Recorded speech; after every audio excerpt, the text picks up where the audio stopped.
A graça e a paz, queridos, estamos aqui para trazer o resumo da nossa lição de número 11 de adultos. Né? Hoje nós vamos estudar a teologia de Eliú. O sofrimento é uma correção divina? É uma pergunta, né? Vamos ver se é verdade, se o nosso sofrimento na terra, como cristão, ele é uma correção divina. É isso que nós vamos estudar, ok? Lição de número 11. E o texto áureo diz: ao aflito livra da sua aflição, e na opressão se revela aos seus ouvidos. Jó 36,15. E a verdade prática diz: o sofrimento não deve ser visto apenas sobre o aspecto punitivo, mas principalmente educativo. Nós vamos ver aqui nessa lição, mas antes eu quero te pedir para você não se esquecer de dar o seu like aí, compartilhar, dar o toquinho no sininho aí para você receber novas notificações. Compartilhe, deixa seu comentário aí, tá? E se você não se inscreveu, nos dá honra aí, se inscreve aí no nosso canal, nos ajuda aí a alavancar o nosso canal, que a nossa finalidade é essa, ensinar a palavra de Deus, tá bom?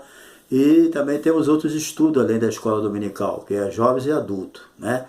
Mas também temos outros assuntos importantes da palavra de Deus. E se você que está no meu canal, é só você dar um toquinho aí em cima do meu nome, aí, ou do canal, aí que abre aí todos os vídeos aí que você se interessar de ver, tá bom? Fica conosco aí até o final e Deus te abençoe. Bem, a questão é essa: Deus, ele permite o sofrimento na vida do cristão como um meio de nos ensinar, né? Assim era o pensamento de Eliú, que tratava aí com Jó. Bem, e também o sofrimento que ninguém gosta. Se eu perguntar quem gosta de sofrer, ninguém, certo? E o sofrimento vem. E não adianta, o sofrimento vem. Nesse mundo que nós vivemos, o sofrimento vem para o justo e para o injusto. Não adianta, certo? Agora, cada um tem um propósito, certo? Mas que o sofrimento vem, não adianta. Vem mesmo, certo? Você vê, o próprio Jesus sofreu, os apóstolos sofreram, a igreja primitiva sofreu, os profetas do Antigo Testamento sofreram, os pais da igreja sofreram, milhões e milhões de pessoas foram decapitadas, incluindo mortas, né? Uns decapitados, outros na esfera, outros crucificados, outros mortos à espada, à fome, de tudo quanto é jeito. Milhares e milhares, milhões, alguns acham que milhões de pessoas morreram por causa do Evangelho, mas sofreram muito por causa disso, né? E o sofrimento fez parte da vida deles, não porque eles estavam em pecado, mas porque eles estavam fazendo a obra de Deus, certo? Não se iluda que alguém sofre só por causa do pecado, não. O pecado traz sofrimento, mas nós sofremos também quando queremos fazer a vontade de Deus, certo? Então, vamos lá. Também o sofrimento que ninguém quer, ele serve para esmagar a nossa soberba e aperfeiçoar o nosso caráter, nos concedendo crescimento cristão, né? Ninguém é o mesmo, isso aí é certo. Ninguém é o mesmo depois de passar por um sofrimento longo, certo? Ninguém. O apóstolo Paulo, ele explica isso, certo? Bem, depois dele ter passado muitas lutas e sofrimento. Ele disse que aprendeu a contentar-se com o que ele tinha, aprendeu com a escassez, aprendeu com a abundância, aprendeu com o inimigo, aprendeu com o amigo, entendeu? Em toda situação ele tinha aprendido a viver. Isso aí foi muito importante. Mas através de quê? Do sofrimento, entendeu? Então aqui é mostrado que pelo sofrimento nós nos tornamos experimentados, amadurecidos e crescemos, né, espiritualmente como crente. Isso aí que é importante, certo? Então não adianta a gente fugir do problema, do sofrimento. Ele pega a gente lá na frente. E cada um, Deus permite um tipo de sofrimento. Você não vai sofrer igual Jó. Não tem estrutura de Jó. Então Deus só vai permitir na tua vida um sofrimento que você possa suportar. Porque juntamente com o sofrimento, com a luta, com a prova, com a tentação, Ele dá o escape. Porque Deus é fiel e não vai deixar você ser tentado acima do que você pode suportar. Certo? Então o teu sofrimento é a tua cara, não adianta, eu sempre digo isso. Certo? Mas em qualquer circunstância, nunca estamos só. Seja a luta que você estiver passando, embora você na luta você sofra pelo silêncio de Deus. Você quer ouvir alguma palavra dele e ele está quieto. Mas mesmo assim ele está contigo. Ele pode estar em silêncio, mas ele está contigo. Você não passa sozinho não. Certo? Então Deus está sempre conosco, nos ajudando, nos fortalecendo. E nós vamos ver também nessa lição, né, que Eliú, no seu discurso, ele vai contra o que Jó e seus amigos disseram, né? Que para Eliú, os seus amigos falharam na exposição de suas ideias a Jó. Como? Eliú apresenta um Deus soberano que não é obrigado a dar resposta a ninguém, ao homem, certo? Em termos, né? Além de qualquer injustiça também. Ele também não faz nenhuma injustiça, além de ter, não tem dúvida isso, Deus não faz injustiça. Ele não é obrigado a dar resposta a ninguém e ao mesmo tempo ele não faz injustiça com ninguém. Isso aí a gente tem que ter certeza. Quando você estiver sofrendo, padecendo alguma luta, não pense que é Deus que está fazendo injustiça, não. E outra coisa, quando Jó estava sofrendo, não foi Deus que fez aquilo em Jó. Quem fez foi o diabo. Outro detalhe, permissão dele? Sim, mas não foi Deus que fez. Não foi Deus que tirou nada dele, quem tirou foi Satanás. Bem, número 1 aqui, vamos para a primeira parte. Sofrimento como uma forma de revelar Deus. Deus é soberano, Jó 33, 14 e 15.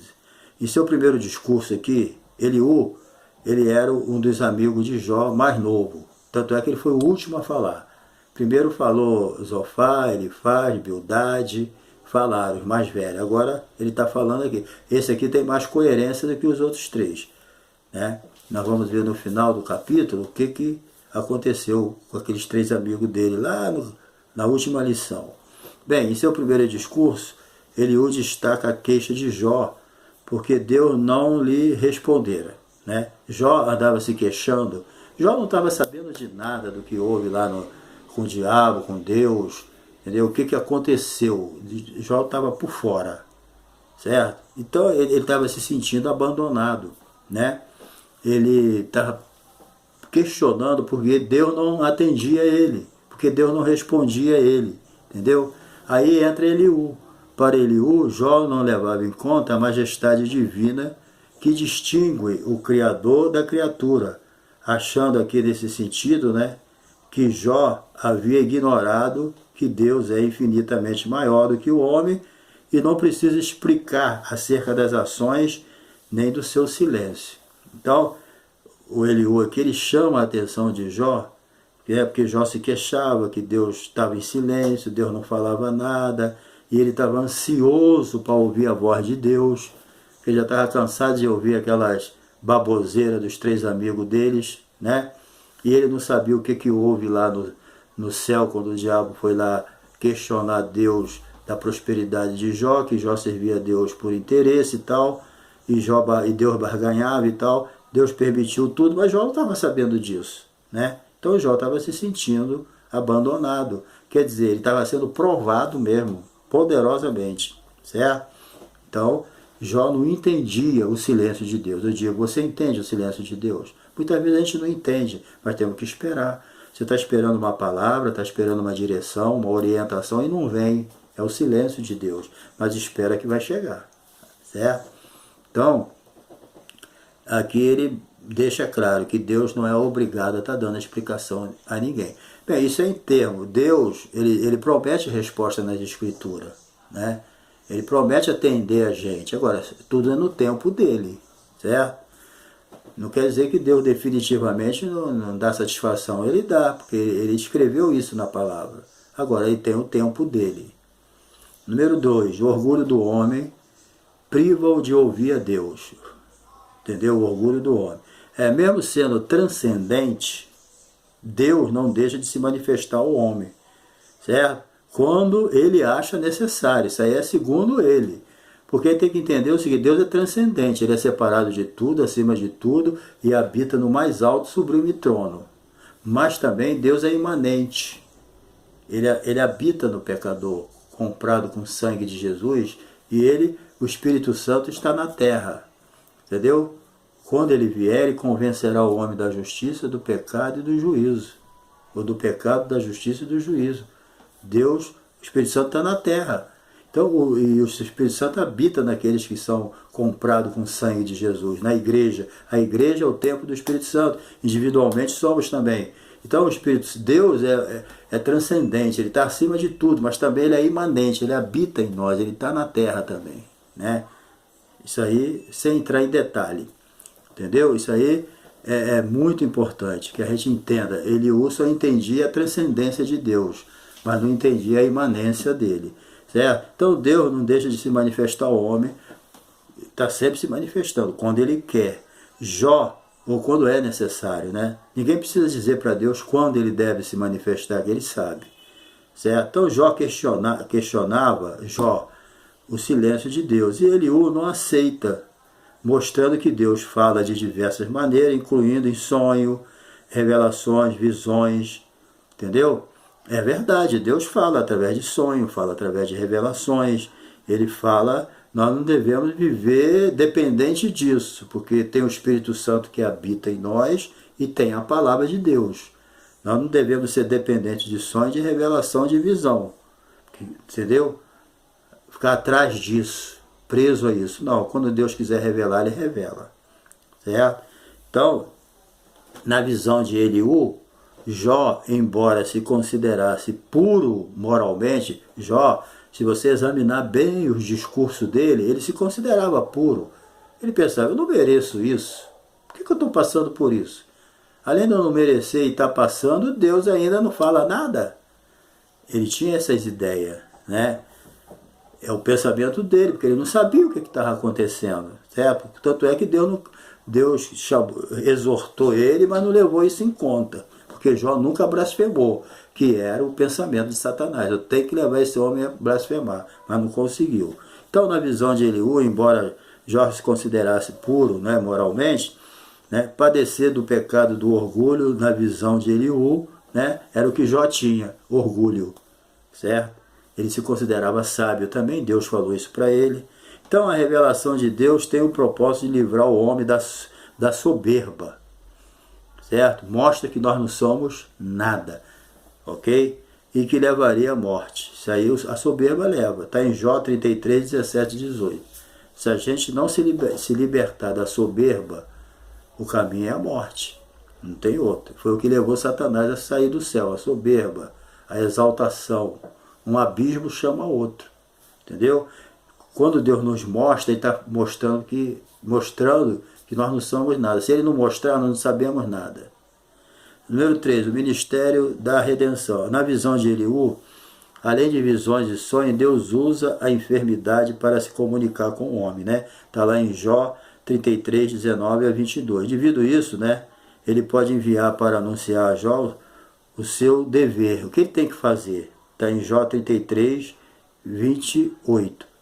A dizer que ele deve fazer também, interceder por ele, por sua saúde. Eliú está falando aqui de um mensageiro que Deus pode enviar. Esse mensageiro, o que ele faria? Ele ensinaria a Jó o que é justo, o que é bom, para que Jó se restaurasse a sua saúde, prosperando, né, e ser como ele era antes, em vez de ficar doente e ter saúde. Então o que ele queria aqui dizer? Ele queria dizer que Jó tinha pecado, que ele estava com problema de pecado e que Deus precisaria enviar um anjo para que intercedesse por ele, ensinasse a ele e levasse ele a voltar ao caminho da humildade, certo? E levasse Jó também a se arrepender dos seus pecados.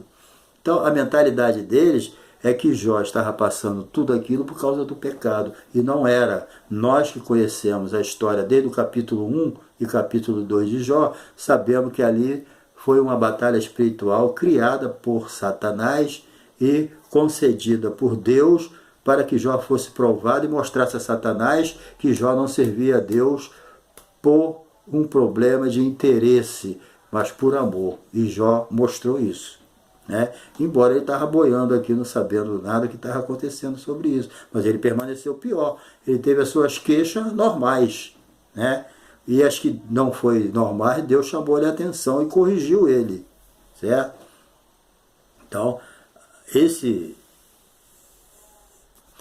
mensageiro aqui, né, alguns estudiosos acham que essas funções são atribuídas ao mediador, aquele ser celeste, né? Que lá no Velho Testamento, a teofania, né? Teo, Deus, fania, humana. Quer dizer, aquele anjo que recebia adoração lá no Velho Testamento, eles entendem que esse mediador que a Bíblia está falando aqui é o anjo do Senhor. Aquele anjo que é Jesus Cristo, né? Eles entendem que é assim, que é uma teofania de Jesus, certo? Era o único também que poderia justificar. Esse anjo aqui, que as pessoas conhecem como Jesus, é o anjo que recebeu adoração, que deu orientação. É um anjo bem diferente, porque anjo não recebe orientação. Um anjo para receber adoração tem que ser nesse esquema aqui. O anjo do Senhor, ok? Que está ali, é uma teofania do Senhor Jesus, que se encarnou, né? Número 2 aqui, sofrimento. Vamos aqui, sofrimento para revelar. Sofrimento como um meio de revelar a injustiça e soberania de Deus. Certo? Vamos ver aqui, número 1, a justiça de Deus demonstrada. Eliú se une com seus amigos na acusação contra Jó, no sentido de que suas queixas de Deus e agir com injustiça, né? Se queixando que Deus estava agindo com injustiça, por deixar ele de lado. Ele estava agindo com insolência, mostrando que Deus jamais agiria com injustiça, pois isso contrairia sua natureza. Jó 34, 10 a 12. Então, realmente isso aí é uma verdade, né? Deus jamais vai agir com injustiça com ninguém. Às vezes a gente destaca demais a soberania de Deus, mas o Deus soberano é justo também. Deus não vai abandonar a sua justiça por causa da sua soberania. Deus não vai abandonar a sua justiça por causa do amor. Ele ama, mas é justo. Entendeu? A justiça de Deus permanece. Se a justiça de Deus não valesse, Jesus não morria na cruz. O que levou Jesus a morrer na cruz? O amor. Mas na cruz ele também não estava mostrando só o amor. Ele estava cumprindo a sua justiça. O pecado estava sendo pago. Entendeu? Jesus pagou pelos nossos pecados. Justiça de Deus. Por causa de quê? Porque Deus nos ama. Então, o pecado não ficou impune. Deus não passou a mão por cima do pecado. Jesus carregou ele. Alguém pagou por ele. Jesus pagou. Então, hoje nós temos essa liberdade de estar na presença de Deus. Ok? Vamos lá. Então, número 2, o caráter justo de Deus. Aqui, para não haver dúvida, Eliú passa a descrever o caráter justo de Deus para Jó. Ele diz assim, certo? Ele age com justiça quando retribui ao homem o que ele merece. 34:11. Deus age com justiça quando ele retribui ao homem o que ele merece. Deus não precisa prestar conta de seus atos a ninguém, visto que não recebeu autoridade de nenhum outro ser criado. Deus não recebeu autoridade de ninguém. A autoridade máxima é ele. Então ele presta conta a quem ele quiser. Não é obrigado, certo? 3. Como provedor da vida humana, ele tem um modo de poder manter ou não a humanidade, certo? É com ele também, certo? Ele tem esse poder. 4. Todo-Poderoso não faz acepção de pessoa, que sejam reais, nobres ou pobres, seja quem for. Pode ser um pobre, rico, pode ser o rei, pode ser a rainha, pode ser o súdito. Deus não faz acepção de pessoa com ninguém. Está lá em Jó 34, 16 a 20. 5. Deus é onisciente e, como tal, conhece o espaço e as intenções de todos os homens sem precisar inquiri-los em juízo. Então, Deus sabe de tudo, do espaço de todos, entendeu? Então ele não precisa estar pesquisando nada para saber nada disso. Ele já sabe tudo. Antes de tu nascer, ele já sabe tudo da tua vida e da minha. Certo? Então ele é justo para punir os maus. Então ninguém pense que os maus vão ficar sem punição, porque não vai. Entendeu? Bem, número 3. A defesa da soberania de Deus. Eliú, né, quando inicia seu discurso, ele sempre destacando a soberania de Deus, pois por isso ele tem livre vontade, né? Se Deus é soberano, ele tem livre vontade. E ele não tem a obrigação de agir segundo o querer do homem, claro, né? Então, sendo soberano, ele não está sujeito a qualquer julgamento do homem, certo? E exemplo disso é a palavra Todo-Poderoso. Deus é tratado aqui, parece que 31 vezes no livro de Jó, como o Todo-Poderoso, El Shaddai. Então Deus não tem obrigação de dar satisfação a ninguém. Toda a satisfação dele agora está na palavra. Entendeu? Então Deus não é sujeito a nenhum julgamento do homem. Deus não senta em tribunal para ser julgado. Deus é que julga, ele é que é o juiz. Nós não podemos julgar a Deus. Ah, por que Deus não fez assim? Por que Deus não fez assado? Nada disso, está julgando Deus, está perdendo seu tempo. Tá? Então, todavia, ele tem o mesmo discurso de que Jó havia cometido pecado. O erro deles estão aí. Eles não aceitavam, os amigos de Jó, que um homem sofresse como Jó sofresse sem ter cometido nada errado. Eles não aceitavam isso. Entendeu? Mas eles não entendiam que aquilo foi uma atitude do diabo. Foi uma atitude maligna. Porque o próprio Deus deu testemunho de Jó. Então, temos que entender aquilo que já falamos antes. Às vezes tu vê alguém doente, alguém sofrendo, alguém passando prova, o diabo manda logo um acerto. Olha, ele fez coisa errada. Nem sempre. Nem sempre. Temos que tomar cuidado para não julgar as pessoas. Que nem esses amigos aqui julgaram o Jó. Ele só, poxa, perdeu os filhos todos, perdeu toda a sua riqueza, perdeu a saúde. Esse cara fez uma coisa horrível. Entendeu? É a imaginação humana, não é? Ninguém vai sofrer assim à toa. Mas eles não sabiam dos fatos dos capítulo 1 e capítulo 2. Se você não leu, lê o capítulo 1 e capítulo 2 de Jó e você vai ver porque que Jó estava sofrendo. Né? É isso aí. Vamos para o final agora. Bem, então, em segundo, exalta a justiça de Deus e nada diz sobre a misericórdia de Deus. Certo? Deus e nada diz acerca da misericórdia de Deus. Esse foi o principal erro de Eliú. Sabe por quê? Não adianta também a pessoa igual a Eliú. Ele exaltou demais a justiça a justiça de Deus, a soberania de Deus. Isso aí existe realmente. Deus é justo, Deus é soberano. Mas só que ele esqueceu de uma coisa, a misericórdia de Deus. Entendeu? Ele deu só ênfase à soberania de Deus, só. Mas ele esqueceu da misericórdia de Deus. E o que a Bíblia diz? É a misericórdia de Deus que é a causa de nós não sermos consumidos. O que seria do Eliú e dos 3 amigos de Jó se não fosse a sua misericórdia? Porque no final, Deus, para poupar os 3 amigos de Jó, Deus usou quem? Usou Jó para fazer uma oração por ele. E essa oração que Deus permitiu que Jó fizesse foi o quê? Misericórdia. Se não fosse a misericórdia de Deus, os amigos de Jó tinham sido consumidos, porque Deus não se agradou do que eles falaram para Jó a respeito de Deus. Mas por que Deus perdoou ele? Porque Deus é misericordioso. E eles que mais tarde, né, foram abençoados pela misericórdia de Deus, eles mesmos não tocaram na misericórdia de Deus. Então a misericórdia de Deus é a causa de nós não sermos consumidos. Não é pelas tuas obras boazinhas, não. É porque Deus é amor. 3 aqui para encerrar. O sofrimento como instrumento pedagógico de Deus. O caráter pedagógico do sofrimento. Jó 36, versículo 7 a 15. Há uma diferença entre o pensamento teológico de Eliú e de seus amigos. Vamos ver essa diferença. Os 3 amigos achavam que o sofrimento de Jó era devido ao pecado cometido. Muita gente pensa assim, está sofrendo é pecado, né? Pela sua recusa de reconhecer, né? Eliú também cria assim, porém ia mais além.